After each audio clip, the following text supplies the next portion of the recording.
di mana peralatan saya pemutus sirkuit pendingin justru sangat membingungkan sang teknik. Dan itu adalah pertanyaan terakhir atau komunikasi terakhir dengan pesawat. Halo saudara semua, terima kasih sudah mengklik video ini. Jumpa lagi di YouTube channel saya, Safirius. 50, 40, 30, 20, 10.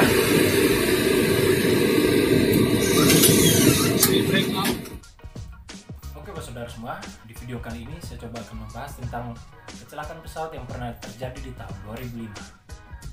Kecelakaan itu sangat tenar di dunia, sangat terkenal dengan sebutan pesawat hantu atau ghost plane. Untuk saudara semua yang baru bergabung di YouTube channel saya, terima kasih sudah bergabung. Jangan lupa subscribe, like, dan komen, dan juga share di seluruh sosial media yang kalian punya. Untuk lebih lanjut, kita langsung saja ke videonya. Kejadian ini terjadi pada tanggal 14 Agustus tahun 2005, di mana kejadian ini melibatkan sebuah penerbangan Helios Airways dengan nomor penerbangan 552 yang direncanakan berangkat dari Siprus menuju ke Yunani. Lama penerbangan ini ditempuh dalam waktu 1 jam 23 menit. Namun ada yang aneh dalam penerbangan ini, di mana kurang lebih 15-20 menit setelah lepas landas, para awak penerbang mengabaikan semua transmisi dari ATC Tower yang menginfokan mereka bahwa pesawat mereka telah keluar dari jalur penerbangan yang mereka tempuh.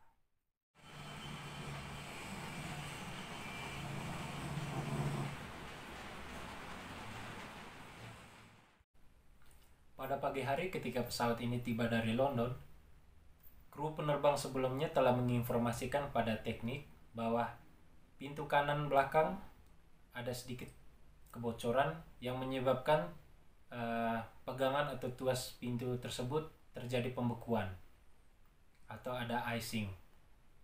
Seketika kemudian teknik melakukan inspeksi atau pemeriksaan dan pengerjaan terhadap kebocoran tersebut. Namun untuk melakukan pengerjaan tersebut tanpa harus menghidupkan mesin pesawat, teknik mengubah settingan menjadi manual. Setelah selesai melakukan pengerjaan tersebut, teknik gagal dalam menyeting kembali atau gagal mengembalikan settingan ke model otomatis. Dan pesawat dinyatakan layak terbang oleh teknik tersebut. Tidak ada satu kru penerbang yang menyadari ada sistem yang salah di sini, di mana pesawat lepas landas dalam keadaan sistem tekanan yang disetting secara manual atau tidak secara otomatis, dan katup aliran udara keluar masih dalam posisi terbuka sebagian. Pada saat pesawat mencapai ketinggian 12.000 kaki, tekanan di dalam kabin berangsur-angsur menjadi turun, diikuti bunyi alarm yang menyatakan ada kebocoran di bagian kabin. Alarm tersebut diabaikan oleh pilot, di mana seharusnya pilot mengambil sikap untuk menurunkan ketinggian pesawat di bawah ketinggian 12.000 kaki. Namun, alarm tersebut diidentifikasikan oleh pilot sebagai bunyi alarm konfigurasi saat lepas landas.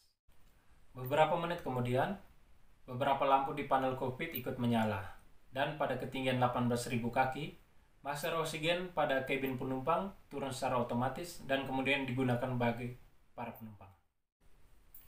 Tak lama berselang dari situ, Kapten coba mengontak pada Ground Operation Helios.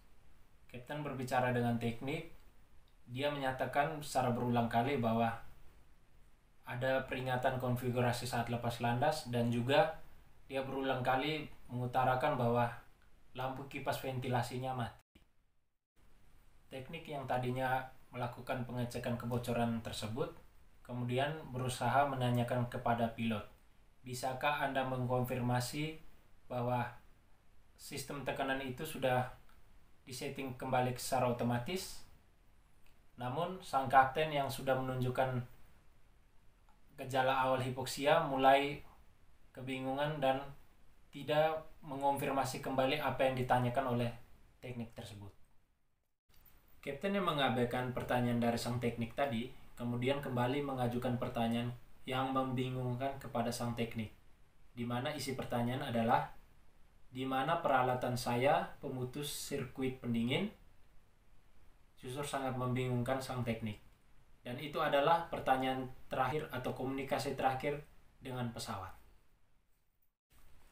Kontak terakhir yang tercatat oleh ATC Tower pada jam 9.20 waktu setempat.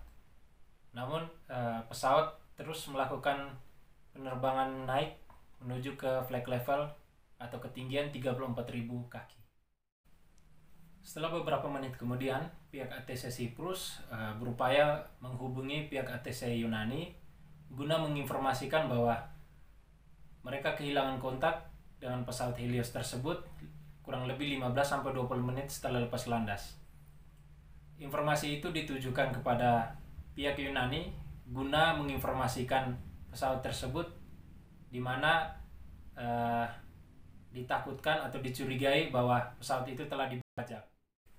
Kemudian pada jam 10.12 sampai 10.50 waktu Yunani, pihak ATC Yunani berupaya berkomunikasi dengan pesawat Helios tersebut sebanyak 19 kali, namun diabaikan oleh pesawat Helios tersebut. Sehingga otoritas penerbangan Yunani mengirimkan 2 pesawat tempur F-16 guna mencegat pesawat tersebut karena dianggap telah masuk wilayah negara mereka secara ilegal. Pada jam 10.40 waktu Yunani, pesawat sudah memasuki pola holding di atas bandara Athena Yunani, di mana ketinggiannya masih tetap berada pada ketinggian 34.000 dan juga dilakukan holding melalui sistem autopilot selama 70 menit. Pada jam 11.32 waktu Yunani, pesawat F-16 kemudian merapat mendekati pesawat Helios tersebut. Pilot F-16 ini mendapati kursi kapten sudah kosong dan sempat melihat kopilot sempat melambaikan tangan lalu kemudian merosot dari kursinya. Mereka juga menginformasikan kepada otoritas mereka bahwa mereka menyaksikan masker-masker oksigen yang sudah bergantungan di kabin penumpang. Mereka menginfokan kepada otoritas mereka bahwa tidak ada tanda-tanda terorisme yang terjadi pada pesawat tersebut. Pada jam 11.49, seorang pilot F-16 kemudian memperhatikan di bagian kokpit ada seorang yang kemudian masuk dan berusaha mengambil alih penerbangan tersebut. Seorang itu kemudian dikonfirmasi sebagai pramugari yang bernama Andreas Prodromou. Andreas ini kemudian berusaha melambaikan tangan ke pesawat F-16 beberapa saat, namun sayang setelah beberapa saat kemudian pesawat kehilangan mesin kirinya karena kehabisan bahan bakar. Kemudian pesawat itu meninggalkan pola holding dan menukik turun. 10 menit dari situ, engine kanannya atau mesin kanannya juga ikut terbakar karena kehabisan bahan bakar. Dan 40 km dari kota Athena, pesawat kemudian menabrak sebuah bukit dan menewaskan semua penumpang dan kru yang berjumlah 121 orang. Pada rekaman kotak hitam, rekan-rekan dan juga keluarga dari pramugari Andreas Prodromou mengkonfirmasi bahwa itu adalah suara atau orang yang berada di kokpit tadi yang berusaha mengambil kendali pesawat itu adalah pramugari bernama Andreas Prodromou.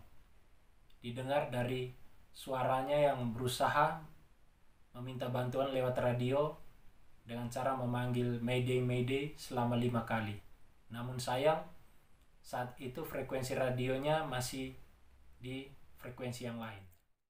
Oke, saudara semua, dari semua penumpang yang tewas itu banyak sekali yang terbakar hangus dan susah dikenali.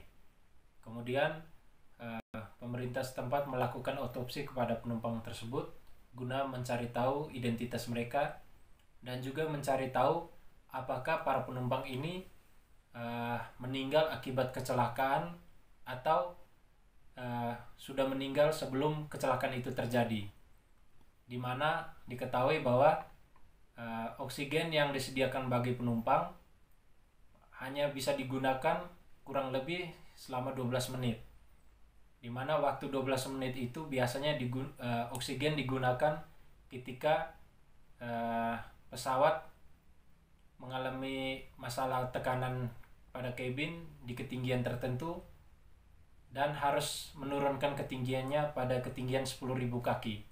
Maka oksigen itu harusnya cukup.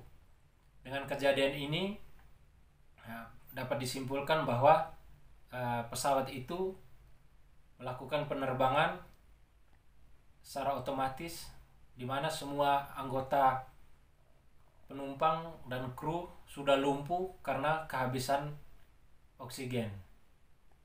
Berbeda dengan oksigen yang ada pada para kru, khususnya pada pramugari Andreas, kru memiliki cadangan oksigen yang lebih banyak.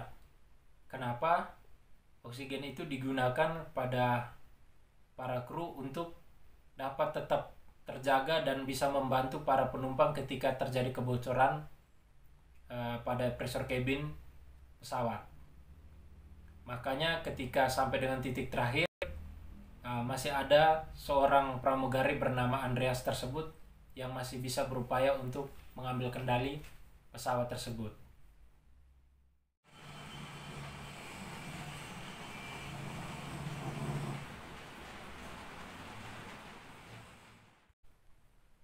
Badan Kecelakaan Udara dan Keselamatan Penerbangan setempat mendaftarkan sebab akibat kecelakaan udara secara langsung tersebut, yaitu 1. Tidak diakui oleh pilot bahwa sistem pressure-nya diatur secara manual. Kedua adalah tidak teridentifikasi oleh pilot kerusakan yang terjadi pada pesawat tersebut. Terus yang ketiga, pilot lumpuh karena mengalami hipoksia. Yang keempat, pesawat yang kehabisan bahan bakar karena lamanya holding.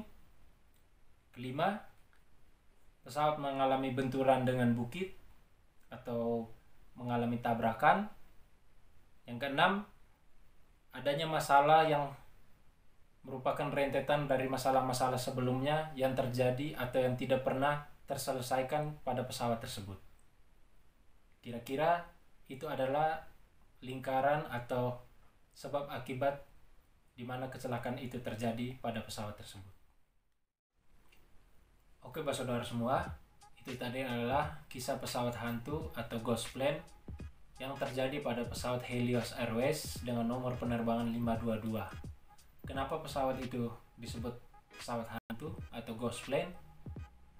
Karena pesawat itu tetap terbang dalam keadaan kru dan penumpangnya telah tewas karena kehabisan udara atau kehabisan oksigen yang diakibatkan kebocoran pada pressure cabinnya.